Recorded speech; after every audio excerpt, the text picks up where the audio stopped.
My name is Forrest Brown. I'm a native of Hampton Falls, born 11/5/29. I grew up on a dairy farm, 195 Exeter Road.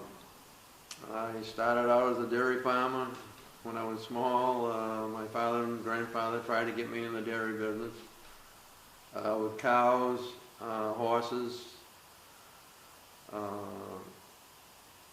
I did do, they taught me the farm routine. It was 24/7, a lot of work, little return, but a good life. You had plenty to eat during this time, which was the Depression times. Depression times, let me refresh your memory, was basically all the 30s until World War II started. So we had plenty of food on the farm. We had, my grandfather grew pork, grew pigs, I should say. We had the pork. We slaughtered cows for beef. We had a lot of things that other people didn't. Now, the rationing was prevalent during this period. You had the gasoline was rationed. You had coupons. Your meat was rationed, sugar, gasoline. I go feeding on that one. So gasoline was roughly 15 cents a gallon in 1942. The price for a home in 1942 was roughly $3,800. The price of a new car was around $800 to $900, and my dad and mom bought a 1948 Ford for $800 plus. That was a beautiful looking car, red, shiny. I don't know how they afforded it, but again, this is 1948. And what happened during the war, a lot of people in town they lived on farms, they had a meager income, they sold milk, they raised vegetables. And the Navy Yard, the Portsmouth Navy Yard, was looking for help. Well, that boosted the income of everybody in town. It helped the whole economy. The home economy just took off. They built 15 subs in 1942, so think about it, 24/7. They were pumping subs out over one a month. So a lot of people who were on little tiny farms in Hampton Falls went to work in the Portsmouth Naval Shipyard. So that left a labor shortage in this town. And a lot of the women took over the work. They did the work their husbands were doing. But it did make a huge difference in the economy. People started to have money. They started to buy things. Like, again, my folks buying a new car in 48. They probably couldn't really afford it. But they bought one anyway. But during the war, it was tough. The Germans, people were very afraid of the German Nazi take over the world. That's what they were trying to do. Well, how it affected Hampton Falls, we had to go through blackouts, even in this town. We had air raid drills. They told us in Exeter when we were having an air raid drill, we had to participate in that. You had to turn your lights out. You had to dim your headlights. You had to put black tape across one half of your front headlights. When there was a blackout, they had wardens assigned in each town. Hampton Falls had wardens. They originally told me he was a warden. And they patrolled around town to make sure you conformed to what they wanted. But it was pretty scary because the Germans were looking off our coast. They were sinking our ships, so you really were well aware of the danger, the fear of the Nazi taking over this country. And we had air raid spotters. I don't know where they were in Hampton Falls. Well, they had certain places you would take duty. You would check every plane flying over. They gave you an identification chart, and you had to report back to the Air Command. Like in Hampton, they had a tower. Next to it, they had a big tower in the town hall. Hampton was on High Street and Mill Road, and so everybody was conscious of the war, and people contributed to the war. I remember when I was a child in Hampton Falls, you went and picked milkweed They wanted milkweed for life preservers. The pods, they use that to make life preservers. Parachutes. Yeah, and I did that. Others did it. Probably Joyce did it. I know a lot of them did that. The other thing was they wanted you to grow big gardens. So they had what they called victory gardens, and they had urged everybody to have a victory garden, which that helped because food was scarce. Everything was going to the military. Everything was going overseas to help Britain, Russia, France. So we were actually involved. Now, Applecrest Farm sold a lot of apples. Probably a lot of those went to the military. And again, I have to mention we had other farms. We had the Edgerly farm that grew vegetables. We had the two large orchards, Elton Orchard, which is now gone. Applecrest Farm is still in business. They sell a lot. They've been around a long time. But in Hampton Falls, when I was growing up, a lot of people, they were getting by, but it was hard, money was hard to come by. And you went to work picking apples. You did anything you could as a child. You made a little money. You'd work at Applecrest or Elton. I remember Jimmy Elton paid me $7.49, and he says, I'm not going to give you the half cent, so we're going to keep it at 49. I haven't forgotten that one. But anyway, he was very frugal, very efficient orchardist. And so, again, there were, once, I don't know, it just took off after the war got going. The economy was so much better, and so those are the few of the things. I better stop. I'm going on long enough. But anyway, those are the few of the things I can remember. Going to school in the East School, that was tough. We had chemical toilets. Beverly Mutry mentioned it, I think, in her speech. And they were smelly. They were awful. But we had to carry water. We had a pump out front. Pump the water. We had a little like a jug with a spout. You had to carry the water and dump it into that. That was our drinking water. And most of the students went by bus because they were so scattered around town. And the ones locally to the East School walked to school. It was a long day on the bus. They were awful buses. They were made out of small vans. You had to crawl. You had to tip the seat down and get in the back. They weren't really safe, but the school system was 6th grades, 1 through 3, on one side on the Lafayette Road side.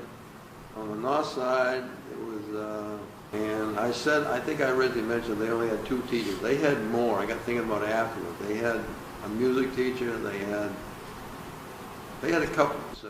I originally said 2, but that was an insult to all the teachers because one teacher didn't do 3, but she did more than one class. I know that. And but I did learn a lot. You had the 3 R's, reading, writing, and arithmetic. And I remember the teacher said, if you don't learn these words, you're going to sit down and write this word 100 times till you spell it correctly. And of course, I went through that today. It's totally different. Computers, I have more power to them. But math is the same way. It was a repeat. That's how you learn. And it didn't do any harm, but it was the only way they knew how to do it then. And from the East School, I went to the junior high school in Hampton for 2 years, 7th and 8th grade. That's where I learned to play sports, because in Hampton Falls, we had nothing like that. Hampton was so far ahead of us and things like that. They had gymnasium, we really didn't have any. We had the church, finally had a gymnasium, but then of course you went to high school with the Hampton, and it was quite a change really. And so the education system was much better in Hampton, even though I learned a lot in Hampton Falls. So listen, I'll terminate at that, let somebody else do some talking, and those are some of the things I remember in Hampton Falls. I didn't go either, but... Forrest, I did not know that. Yeah, yeah. I think Rebe was in business then? Yes. And so she was at the long time, Joyce. Yeah, I So the remember kiddos in your class went to kindergarten? most of them went beginning, and I was a year behind actually. They were ahead of me because There. they Okay. shut off. You remember Stays that? up. Yeah. Yeah. Yes, I do. So Forrest, we're just going to get you to Okay. say, I went to school, or I started school at the East School. And let's wait for Wendy to, Okay, we're good. oh, Okay, I started school in the East School in Hampton Falls. It was situated where the present Lincoln Ackerman School is now, and it burned down in 1948 or 9. I forget which year it was. that's good. That's perfect. That's Okay. perfect. That's all we need. Okay, so Joyce, I want you to introduce yourself and talk about how long you lived in Hampton Falls. And look at me. You're ready? I am ready. My name is Joyce Brown Marelli. I was born in Exeter, but I grew up in Hampton Falls on the farm with my family. My oldest brother, Forrest. I had another brother, Donald, and my younger sister, Janice. Grew up on the farm. It was great. I don't remember really what I did as a little girl, but it was fine. I had the animals and chasing cows in the pastures. Went to the East School down in the center of town. Did not go to kindergarten. Started first grade with my teacher, Miss Nichols was her name, and I had her grades 1, 2, 3. The 3 grades were in one room, and that was fine. I remember certain incidents. I remember making and it was with her, not an art teacher. We made an igloo and glued cotton balls on an igloo. And I'll never forget that. I was so impressed. But then it was grades 4, 5, and 6 in the other room of East School. There were 2 rooms with the classes and a big hall with a big water jug, as Forrest mentioned. And the toilet area was tough. Oh my goodness, that was tough. It was scary because you would look down in and oh my goodness, there was this big tank. And it also had hornets. And I had a bad experience with a hornet. But anyway, yes, the next 3 grades were in the next room. And after that went to junior high over in Hampton, which was very good. A big school compared to East School. And I liked that. Participated in drama, the plays, and dances. That was big. They would have like a Halloween or a fall dance, Sadie Hopkins and all that sort of thing. Moved on to high school, Hampton Academy, 4 years there. Very good. Enjoyed that. Then off to UNH and Forsyth Dental School. Yes. As a youngster, I remember in town, we lived up at the other end on Route 88 of town. I did not have anyone to play with. The Sanborn family, Ann Macy and Kit and Peggy, they were more my sister's age. I did go to school with Gertrude Young, who lives up next to Wendy. But in those days, I wasn't allowed to go on 88. Route 88 was very busy when I was a young girl. The big box trucks would be flying by to go to Newmarket, shoe companies. And it was pretty risky. So when I eventually got a bicycle, I wasn't allowed to ride my bicycle on Route 88. I had to stay in the dooryard. Or in back of the farm, we had roads where the equipment would go to the fields and back, so I could ride my bike there. And in the winter, we had sleds, of course, and one or two small slopes on the farm. But the big excitement of the winter was across the street. George Thatcher, Carolyn's father, made this wonderful toboggan jump. I don't know why we weren't killed, but my goodness, we would fly, and he would wet it. So the jump would be icy. We would fly down that hill, and it was great. But like I say, I don't know why we weren't hurt. But that was terrific in the winter. I do remember one winter, they had to call the big V plows down from Concord to plow Route 88. We were so snowed in. The snow in our living room was not above the windows, but up to like the first pane. I mean, we were really in.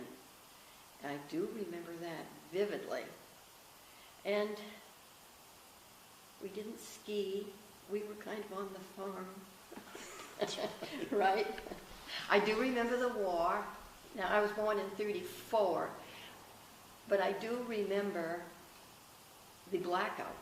I had to keep the shades down in my bedroom. And I vividly remember my father giving me, I want to say a quarter, maybe it was a dime, to take to school and buy the stamps for my savings bond book. Because we each had a book, and every week we would purchase the stamps to put in the book. And actually, I think I ended up with a couple books. We cashed them in when I went off to college.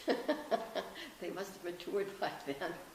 But I do remember that, and I remember the rationing, the sugar and the meat. Actually, our father used to go to Hampton Beach. Yes. And get, would you call it black market meat? Yes. I do remember that, because that was quite a treat. And the sugar, I don't know whether sugar was involved in that. We were great sugar users at our house. My mother was a great cook and baker. And, you know, our father worked very hard on the farm, and we always had big meals with dessert at noon, right? And so we did use a lot of sugar because we big time dessert.